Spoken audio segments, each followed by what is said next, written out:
성경 말씀 보시겠습니다. 다니엘서 6장 10절에서 15절까지 교독하시겠습니다. 다니엘이 이 조서의 왕의 도장이 찍힌 것을 알고도 자기 집에 돌아가서는 윗방에 올라가 예루살렘으로 향한 창문을 열고 전에 하던 대로 하루 3번씩 무릎을 꿇고 기도하며 그의 하나님께 감사하였더라. 그 무리들이 모여서 다니엘이 자기 하나님 앞에 기도하며 간구하는 것을 발견하고 이에 그들이 나아가서 왕의 금령에 관하여 왕께 아뢰되, 왕이여, 왕이 이미 금령에 왕의 도장을 찍어서 이제부터 30일 동안에는 누구든지 왕 외에 어떤 신에게나 사람에게 구하면 사자굴에 던져 넣기로 하지 아니하였나이까 하니, 왕이 대답하여 이르되, 이 일이 확실하니 메대와 바사에 고치지 못하는 규례니라 하는지라. 그들이 왕 앞에서 말하여 이르되, 왕이여, 사로잡혀 온 유다 자손 중에 다니엘이 왕과 왕의 도장에 찍힌 금령을 존중하지 아니하고 하루 3번씩 기도하나이다 하니, 왕이 이 말을 듣고 그로 말미암아 심히 근심하여 다니엘을 구원하려고 마음을 쓰며 그를 건져내려고 힘을 다하다가 해가 질 때에 이르렀더라. 다 같이 읽겠습니다. 그 무리들이 또 모여 왕에게로 나아와서 왕께 말하되, 왕이여, 메대와 바사의 규례를 아시거니와 왕께서 세우신 금령과 법도는 고치지 못할 것이니이다 하니. 아멘. 함께 예배드리게 하신 하나님께 먼저 감사를 드립니다. 그리고 간만에 친정교회 오니까 좋네요. 한 10몇 년 된 것 같아요. 얼굴이 익숙한 분들도 좀 보이시고 새롭게 보이시는 분들도 있는데 너무 좋습니다. 저는 지금 김제에서 사역을 하고 있고 얼마 전에 목사님께 30주년 행사를 하셨다고 해서 너무 감사를 드리는데, 저희 교회 역사는 한 10년 전에 100주년을 했습니다. 근데 김제 지역은 거의 역사가 100년이 다 넘어요. 그중에 저희 교회가 이제 한 110몇 년 된 것 같은데, 하여튼 그렇습니다. 그 이야기는 잠시 조금 이따 하기로 하고, 성경에서 가장 유명한 장면을 고르라 하면, 모든 사람들이 다 알만한 장면을 고르라 하면 첫 번째는 다윗과 골리앗 이야기를 고르실 테고, 제가 생각할 때 두 번째 고르라 하면 아마 다니엘의 사자굴 사건을 고르지 않을까 생각되어집니다. 근데 다니엘의 사자굴 이야기는 너무 많이 들으셔서 왜 또 이 이야기를 선택해서 왔을까 하실 수 있는데, 제가 드리고 싶은 말씀의 핵심은 다니엘이 사자굴에 왜 들어가기까지 목숨 걸고 기도를 할 수밖에 없었느냐에 관한 이유입니다. 왜 다니엘이 평소에도 기도했지만 이제는 죽을 날이 얼마 남지 않았습니다. 다니엘이 노년의 시기에 왜 사자굴에 들어가야 했을 만큼 목숨을 걸고 기도를 할 수밖에 없었는가에 관한 이야기를 오늘 드리고자 합니다. 오늘 10절 말씀에 보면 이렇게 이야기하죠. 이 조서의 왕의 도장이 찍힌 것을 알고도 자기 집에 돌아가서는 윗방에 올라가 예루살렘을 향한 창문을 열고 전에 하던 대로 하루 3번씩 무릎을 꿇고 기도하며 그의 하나님께 감사하였더라. 다니엘의 기도의 모습은 정말로 놀랍습니다. 왕의 도장이 찍힌 것을 알았다라는 표현은 자신의 앞날이 뻔히 보인다라는 말씀이죠. 사자굴에 들어갈 것을 이미 예상하고 있었다라는 사실입니다. 아마 저 같으면 그거 알았으면 이렇게 할 것 같아요. 자기 집에 돌아가서 윗방으로 올라가지 않고 지하실로 가는 거죠. 그리고 창문을 전에는 열었으면 이제는 좀 닫고 싶어요. 커튼도 좀 치고 불도 끄고 그렇게 기도하면 되잖아요. 아니, 또 어차피 똑같이 기도하는 건데. 그리고 뭐 합니까? 저희 집 아이들에게 핸드폰을 밤에 하지 말라라고 했더니 아이들이 머리가 이렇게 쓰더군요. 불을 끄고 이불을 뒤집어 쓰고 핸드폰을 하고 있었습니다. 그런 것처럼 하면 되잖아요. 같은 기도인데 이불 뒤집어 쓰고 기도하면 안 됩니까? 같은 기도하는 건데 왜 다니엘은 꼭 창문을 열고 여보란 듯이 나를 알아봐 달란 듯이 왜 기도를 했을까? 그 이야기는 다니엘서 9장 말씀을 보셔야 됩니다. 바로 옆에 있는 거니까 다니엘서 9장 1절과 2절 말씀, 1절과 2절 말씀 같이 한번 읽도록 하겠습니다. 같이 시작. 아들 다리오가 갈대아 나라 왕으로 세움을 받던 첫해 그 통치 원년에 나 다니엘이 책을 통해 여호와께서 말씀으로 선지자 예레미야에게 알려주신 그 연수를 깨달았나니 곧 예루살렘의 황폐함이 70년 만에 그치리라 하신 것이니라. 다니엘이 하나님의 말씀을 읽다가 그 가운데 예레미야서를 읽다가 깨달은 것이 있는데 그것은 무엇이냐 하면 하나님의 놀라운 계획이었습니다. 하나님께서 예루살렘의 황폐함이, 즉 하나님의 심판과 저주를 받아 예루살렘이 완전히 망했는데 그 일이 70년이 지나면 회복된다라는 사실을 깨달았습니다. 즉 하나님께서 곧 예루살렘을 회복시키실 것이라는 기쁜 소식을 깨닫고 난 뒤에 다니엘이 한 일이 있습니다. 그것은 다니엘서 9장 3절에 보시면 이렇게 기록하고 있습니다. 내가 금식하며 베옷을 입고 죄를 덮어 쓰고 주 하나님께 기도하며 간구하기로 결심했습니다. 다니엘이 예레미야서를 통하여 하나님의 말씀, 하나님의 계획, 하나님의 뜻과 회복을 깨달은 뒤에 한 일이 뭐냐? 다니엘은 그때부터 새롭게 기도하기 시작합니다. 그 전에 기도하지 않았다는 뜻이 아닙니다. 다니엘은 온 마음을 다하여 목숨을 걸고 기도하기 시작합니다. 무엇을 위해서? 하나님의 땅, 하나님의 백성 예루살렘의 회복을 위해서 목숨을 걸고 기도하기 시작합니다. 그리고 보시면 다니엘서 저희들이 읽은 6장 말씀의 1절 말씀을 보시면 이렇게 기록하고 있습니다. 다니엘서 6장 1절 말씀, 다리오가 자기의 뜻대로 고관 120명을 세워 전국을 통치하게 하고 그들 위에 총리 셋을 세우자라고 말하는데 바로 5장 31절에 보면 이렇게 말씀하며 메대 사람 다리오가 나라를 얻었는데 그때 다리오는 62세였더라. 제가 주목해 보고자 말씀드리는 것은 연도를 주목해 보고 싶은 것입니다. 다리오가 나라를 얻었을 때 60세였고 9장 1절에 보면 다니엘이 하나님의 말씀을 깨달은 때가 언제냐? 다리오가 왕으로 세움을 받던 그때였습니다. 즉 지금 6장에서 다니엘이 기도하며 사자굴에 들어갈 것을 알면서도 기도한 건 언제냐? 이미 시간이 몇 년 지난 거야. 하나님의 말씀을 깨달은 시간이 몇 년 지나고 난 뒤에 그 일에 사자굴에 들어가기로 알게 된 것입니다. 이미 그 일이 진행되고 있는 겁니다. 그러니까 다니엘이 한 일이 뭐냐?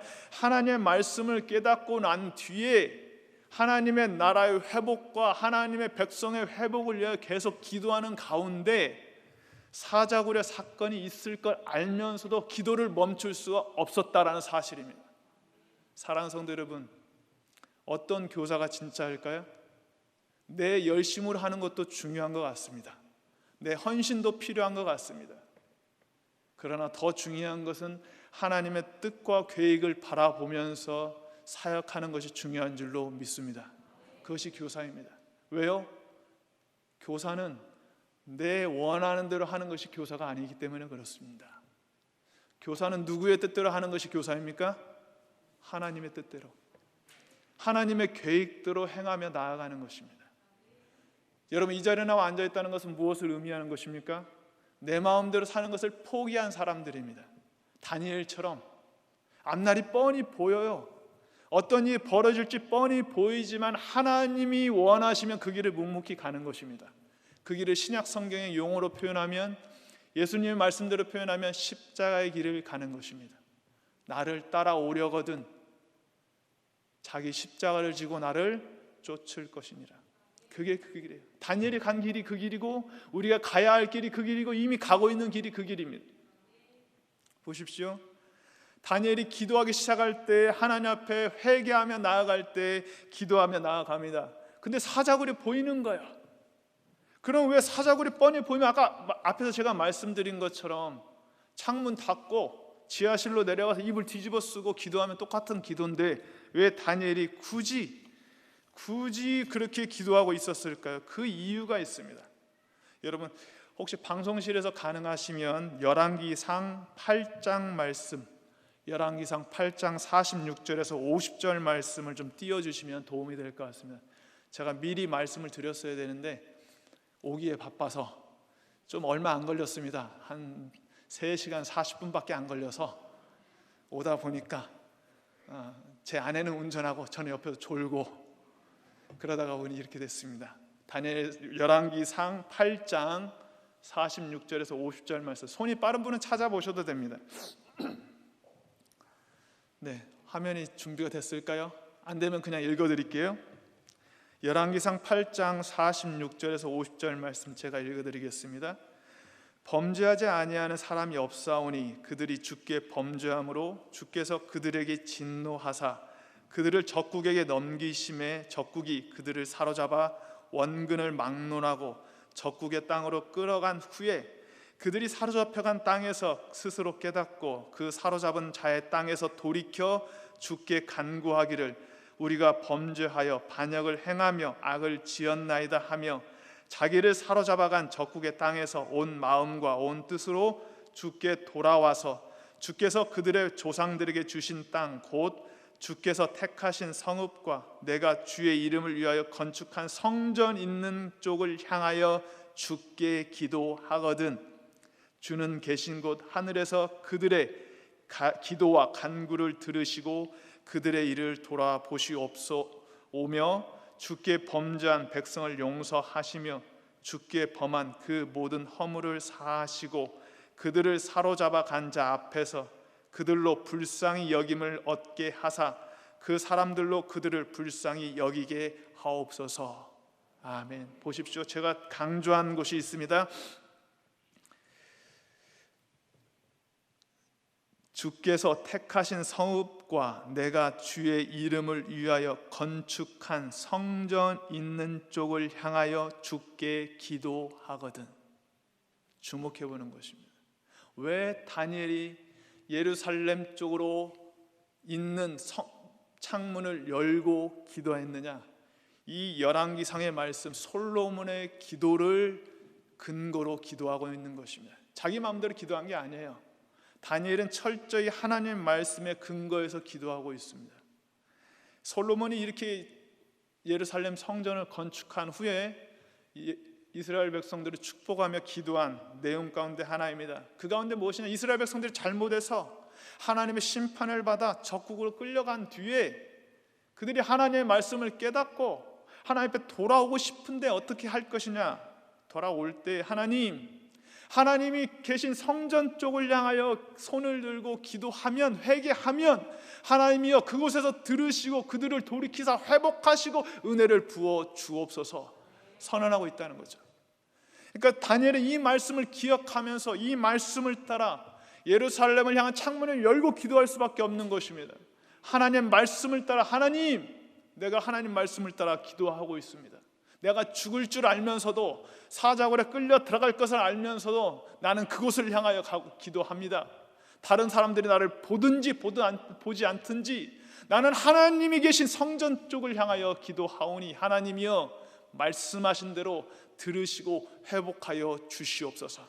이게 다니엘의 심정이었다는 것입니다. 예수를 믿는다는 건 이런 것 같습니다.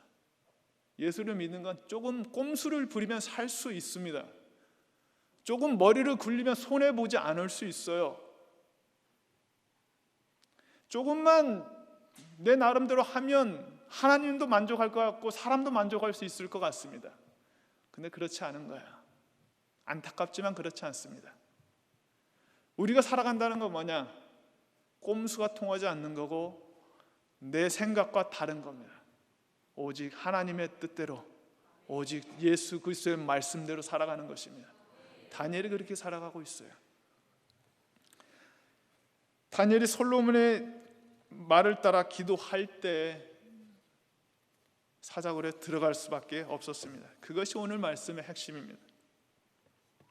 하나님의 언약을 기억하고 솔로몬이 했던 언약을 기억하고 예루살렘의 성전이 있는 곳을 향하여 기도하는 것, 즉 하나님을 바라보는 것, 하나님의 이름을 두신 곳을 바라보면서 기도하고 하나님 앞에 나아갈 때 하나님께서 역사하신 것을 보게 되어집니다. 다니엘은 저처럼 창문을 닫고 이불을 뒤집어 쓰고 기도하지 않고 있습니다. 때때로 타협을 해도 아무런 일도 일어나지 않는 것처럼 보이지만 정말로 중요할 때에는 목숨 걸고서라도 타협해서는 안 될 때가 있다는 것을 기억하시기 바랍니다. 여러분, 쿼바디스라는 영화를 기억하시지요? 책도 읽으셨을 겁니다. 초대교회 당시에 신앙의 선배들의 믿음을 지켰던 그것을 기록한 영화이죠. 이 당시의 배경은, 이 쿼바디스라는 영화의 배경은 네로 황제 시대입니다. 네로 황제의 로마 시가제에 큰 불이 나서 그 로마 시민들이 황제를 욕하기 시작합니다. 이 네로 황제가 이 불만을 방향을 돌리기 위해서 누구에게 누명을 뒤집어 씌우느냐? 기독교인들에게 누명을 뒤집어 씌웁니다. 그리고 성도들을 잡아다가 감옥에 가두고 매를 때리고 사자의 밥으로 십자가에 매달려 죽게 만듭니다. 그때 성도들이 사도 베드로에게 이야기를 합니다. 베드로요, 우리들은 죽어도 괜찮습니다. 우리는 순교하고 십자가의 길을 가도 괜찮습니다. 그런데 베드로씨, 당신은 하나님의 복음을 전하는 중요한 사명을 갖고 있지 않습니까? 당신만은 살아서 우리의 복음을, 우리가 목숨 걸고 지켰던 이 복음을 좀 다른 우리 후대에게 전해 주십시오 라고 요청을 합니다. 베드로는 처음에 거부합니다. 나도 죽어야 되는데, 순교해야 되는데 내가 이 땅을 떠나서 어디로 갑니까? 성도들이 하도 간청을 하니까 베드로가 설득을 당해서 로마를 떠나 다른 곳으로 향해 갑니다. 로마의 성문 밖을 나설 때 이른 새벽에 피신하는 도중에 베드로는 예수님을 만나게 된다고 합니다. 그때 베드로가 이야기하죠. 쿼바디스 도미네, 주여 어디로 가시나이까? 그때 주님께서 말씀하십니다. 내가 내 양들을 버리고 가니 내가 다시 한번 십자가에 못 박히러 간다. 이 말씀을 들은 베드로는 주님의 뜻을 깨닫고 다시 방향을 돌이켜 로마로 돌아가고 끝내는 십자가에 거꾸로 못 박혀 순교했다라는 외경의 이야기가 전해져 오고 있습니다. 교사를 한다는 것 무엇일까요? 선생님이 된다는 것, 때때로 죽기를 각오할 정도로 사명을 감당해야 될 때가 있습니다. 죽을 줄 알면서도, 손해 볼 줄 알면서도 가는 길이 사명자의 길입니다. 근데 감사하게도 아직 저희는, 제가 죽은 분을 한 번도 만나뵌 적이 없는 것 같아요. 교사하다가 돌아가셨다는 분은 아직 못 만나뵈서 이것을 감사해야 되는지 말아야 되는지 잘 모르겠지만 어쨌든 그렇습니다. 다니엘의 이야기는 이 이야기를 하고 싶어서 제가 오늘 골랐습니다. 사랑하는 성도 여러분, 다니엘이 사자굴에 들어갈 수밖에 없었던 이유가 바로 여기에 있는 거죠. 또 하나를 말씀드리고 싶습니다. 그것은 무엇이냐면, 그러면 다니엘은 누구한테 배웠길래 이런 신앙의 사람이 될 수 있었던가 하는 것입니다. 중고등부 이야기를 할 때 제가 다니엘 이야기를 자주 했었는데, 다니엘의 바벨론으로 끌려갈 때 나이가 몇 살 정도로 추측이 되느냐 하면 10대의 나이입니다. 약 15살에서 18살 사이 정도 되었을 것이다 라고 학자들은 추측을 합니다. 여러분, 10대 나이에 다른 나라의 포로로 끌려갔고, 포로로 끌려가서 그 나라의 교육을 받은 학생이 그 나라의 문화에 젖어들지 않을 수 있었던 것은 어떤 일이었을까요? 오늘 9장 말씀에 보면 다니엘이 누구의 말씀을 읽다가, 누가 쓴? 예레미야서를 읽다가 다니엘이 깨달았습니다. 다니엘이 누구의 제자가 되었으리라 라고 생각하느냐 하면 바로 예레미야의 제자였으리라 라고 생각합니다. 예레미야가 어떤 사람인지 잘 아시죠? 예레미야의 별명이 있습니다. 눈물의 선지자. 눈물의 선지자가 바로 예레미야입니다. 예레미야가 사역을 할 때 예레미야는 사역의 선포의 주된 메시지가 무엇이었느냐? 회개하지 않으면 나라가 망한다는 것이었습니다. 바벨론에 항복해야 한다는 것이고, 당신들은 바벨론의 포로로 끌려갈 것인데 바벨론에 항복하고 그나마 목숨을 건져라 하는 것이 예레미야 선지자가 선포한 사역의 주된 핵심 내용이었습니다. 어떤 누가 예레미야 선지자를 좋아했을까요? 예레미야 선지자를 잡아다가 구덩이에 집어 던지고 괴롭히고 죽이려 하는 일들이 가득했습니다. 그럼에도 불구하고 예레미야 선지자는 이렇게 이야기합니다. 하나님, 정말 하기 싫은데, 이 하나님이 나에게 주신 말씀을 선포하기 너무너무 싫은데 하지 않으면 내 뼈가 타는 것 같아서 내가 어쩔 수 없이 선포합니다 라고 말하는 것이 바로 예레미야 선지자입니다. 목숨 걸고 한 거야. 이 예레미야 선지자를 통하여서 신앙을 배웠던 다니엘이 똑같이 행동하고 있습니다. 죽을 줄 알면서도, 사자굴에 들어갈 줄 알면서도 가고 있는 것입니다. 교사가 바로 이런 사람이라고 생각되어집니다. 먼저 보여주는 사람, 내가 먼저 보여주는 사람이 교사 아닐까요? 믿음의 선배는 그런 사람이다라고 생각되어집니다. 저희 교회 자랑을 하나 하려고 합니다. 저희 교회가 이제 원평교회고 그 옆에 유명한 금산교회라는 곳이 있습니다. 잘 모르실 텐데 기역자 교회 하시면 아시는 분이 혹시 있으실지 모르겠습니다. 옛날에 한 120년 전에 예배를 드릴 때는 남녀 7세 부동석이어서 남자가 앉는 데 따로 있고 여자가 앉는 데 따로 있어서 기역자로 지었습니다. 그리고 예배 드릴 때 커튼을 치고 예배를 드렸지요. 네, 신기한 것처럼 처음 들어보시는 이야기시겠지만 그때는 그렇습니다. 그때 금산교회를 개척하신 장로님이 계시는데 그 장로님의 이름이 조덕삼 장로님이십니다. 이제 고개를 끄덕이시는 분이 몇 분 계시네요. 이 조덕삼 장로님은 부자였습니다. 그래서 믿음을 받아들인 후에 교회를 위해 충성되게 일하신 분이었죠. 이 조덕삼 장로님 밑에 마부가 하나 있었습니다. 마부의 이름이 이자익입니다. 마부가 들어와서 일하는 가운데 예수를 믿고 같은 교회에서 신앙생활을 하기 시작합니다. 주인과 마부가 같이 신앙생활을 하는데 이제 이 교회가 장로 투표를 하기 위해서 성도님들과 함께 투표를 하기 시작했습니다. 근데 조덕삼 장로 집사님이었죠. 집사님과 이자익 집사님이 같은 데 올라갔어요. 주인하고 마부하고. 투표를 하고 결과가 딱 나왔는데 어떻게 됐을까요? 둘 다 됐으면 얼마나 좋았겠어요. 그때 성도님들은 참 냉정했던 것 같습니다. 한 명을 떨어뜨렸어요. 기왕 떨어뜨리려면 마부를 떨어뜨려야 주인의 체면에 설 텐데 하필이면 거꾸로 뒤집어졌습니다. 주인은 떨어지고 마부가 됐어요. 근데 이 조덕산 장로님이 그 교회를 개척한 거나 마찬가지예요. 교회를 건축하는데 돈을 다 댔거든요. 신실하게 목회자를 섬기고 얼마나 신실했는지 모릅니다. 근데 성도들 눈이 좀 이상했던 것 같아요. 이자익 이 집사는 되고 조덕상 장로님은 떨어졌습니다. 투표에서. 저희 같으면 발칵 뒤집혔겠죠? 근데 보십시오. 놀라운 이야기입니다. 조덕상 그때 이제 집사님이 안 됐으니까 장로님이 안 됐으니까 집사님이 이자익 장로님을 섬기기 시작합니다. 마부를 섬기기 시작합니다. 그뿐만이 아니라 이 이자익 장로님을 신학교를 보내어 목사로 만듭니다. 목사로 만들고 자기는 후에 장로가 됩니다. 그리고 자신의 마부였던 이자익 목사님을 다시 금산교회로 모셔서 자신이 섬기기 시작합니다. 저는 이 이야기를 듣고 읽으면서 너무너무 감동을 받았습니다. 그렇지, 신앙은 이렇게 하는 거야. 신앙생활은 이렇게 하는 거야.